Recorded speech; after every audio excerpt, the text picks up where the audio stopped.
Assalamualaikum warahmatullahi wabarakatuh. Balik lagi bersama saya di channel Regi Gigi.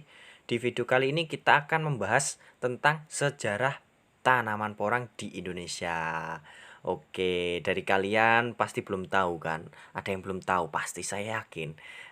Sejarah porang sebenarnya gimana sih? Porang itu bisa semeledak ini, seheboh ini. Jadi asal muasalnya itu gimana sih? Daripada banyak pertanyaan dan bingung, langsung saja let's go, kita bahas, kita kupas dengan bersama-sama. Oke, selamat menyaksikan, selamat mendengarkan, jangan sampai bosan. Oke. Porang adalah jenis tanaman yang termasuk ke dalam famili Amorphophallus. Ada sekitar 200 jenis Amorphophallus yang ada di dunia ini, dan 24 diantaranya ada di Indonesia. Keren nggak? Keren lah, masa enggak? Lantas, bagaimana asal muasal pemanfaatan tanaman porang di Indonesia? Oke geng, kita langsung simak. Porang di Indonesia, menurut Guru Besar sekaligus Ketua Departemen Agronomi dan Hortikultura Institut Pertanian Bogor, Profesor Dr. Edi Santosa, SPMSI, mengatakan bahwa sebenarnya tidak ada bukti sejarah yang pasti mengenai pemanfaatan tanaman porang oleh masyarakat Indonesia. Beberapa referensi yang saya baca, tanaman porang pada awalnya tidak pernah dimanfaatkan ataupun dibudidayakan oleh masyarakat Indonesia. Tanaman ini merupakan tanaman liar yang biasa tumbuh di semak belukar ataupun di hutan-hutan yang lembab ataupun hutan yang masih sangat hijau, asri, dan asli gitu. Ketahui pemanfaatan porang atau iles-iles ini sudah dimulai sejak penjajahan Jepang yang terjadi sekitar tahun 1942 yang lalu. Negara Jepang telah membudidayakan jenis Amorphophallus, tepatnya akonja di negaranya. Pada saat menjajah Indonesia, Jepang menemukan porang yang bernama Amuleri di Indonesia. Karena Amuleri ini mirip dengan akonja, akhirnya negara Jepang memanfaatkan porang sebagai logistik pangan selama menduduki Indonesia.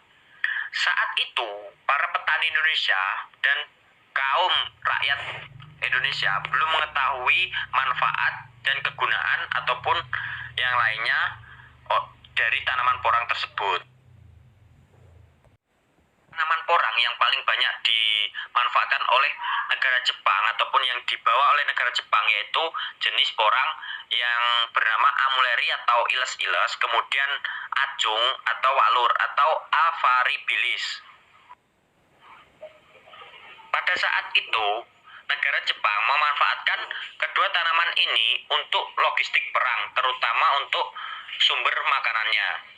Jadi negara Jepang ini tidak makan nasi, tidak makan yang lainnya, atau kehabisan nasi, jadi dia memanfaatkan tanaman porang ini untuk sumber makanannya.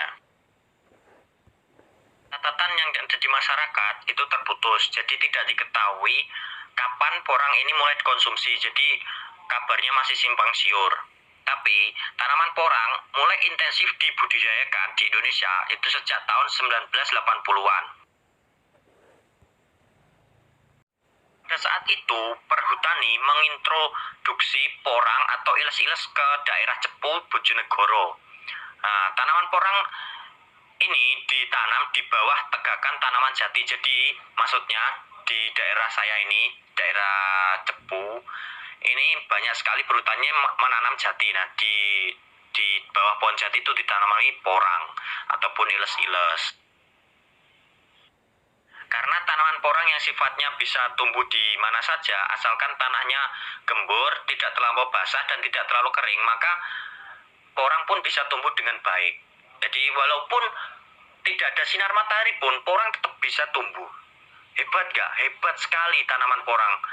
Dia bisa tumbuh walaupun kadar sinar mataharinya sangat terlalu kecil ataupun hampir tidak ada. Karena pohon jati di sini sangat lebat, jadi sangat minim sekali cahaya, jadi tetap bisa tumbuh dengan sehat, baik dan keren lah. Adapun versi sejarah porang menurut Mutia 2011 sebagaimana dikutip dari buku Sunarto 1986 menjelaskan dengan baik tentang porang dan sejenisnya. bahwa tanaman ini merupakan tanaman yang berasal dari India dan Sri Lanka, melalui Indochina, Malaka, dan Sumatera. Akhirnya porang menyebar di Jawa hingga Filipina dan Jepang, yang dikutip dari Mutia 2011. Di Indonesia sendiri, tanaman porang dikenal dengan banyak nama, tergantung daerah asalnya. Misalnya, disebut acung atau acuan orais, orang Sunda, kajrong, orang Nganjuk, dan lain-lain. Banyak jenis tanaman yang sangat mirip dengan porang, yaitu diantaranya suwek dan walur. Menurut Otsuki 1968 dalam Mutia 2011, jenis iles-iles yang dibudidayakan dan dipergunakan sebagai bahan makanan dan industri ada 3, yakni Amorpapulus, Camanulatus, kemudian Amorpopalus, Oncopilus, dan Amorpapulus variabilis atau porang.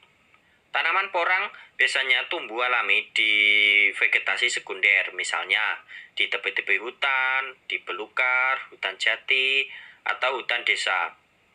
Tanaman porang pada umumnya dapat tumbuh pada jenis tanah apapun saja.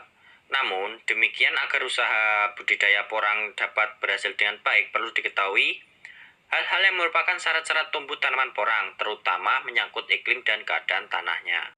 Oke, dari berbagai sumber atau referensi yang telah dipaparkan di depan, ada dari Mutia, ada dari Guru Besar IPB, bisa kita garis bawahi bahwasanya dahulu porang ini adalah tanaman liar yang tidak berguna ataupun tidak dimanfaatkan oleh masyarakat Indonesia. Kemudian oleh Jepang ditemukan, kemudian dimanfaatkan sebagai sumber pangan. Lalu setelah itu Indonesia mulai mengkonsumsi ataupun membudidayakan atau mengolah porang ini di era sekitar 1980. Dan kini porang ini menjelma menjadi tanaman bagaikan tanaman emas. Keren sekali. Dulu dibuang, sekarang sangat dicari. Oke, bagaimana penjelasan dari saya? Jika kalian kurang paham ataupun masih blundet atau banyak pertanyaan, bisa kalian catat di kolom komentar. Terima kasih telah menonton video saya. Nantikan terus video selanjutnya. See you next time. Thank you. Bye bye.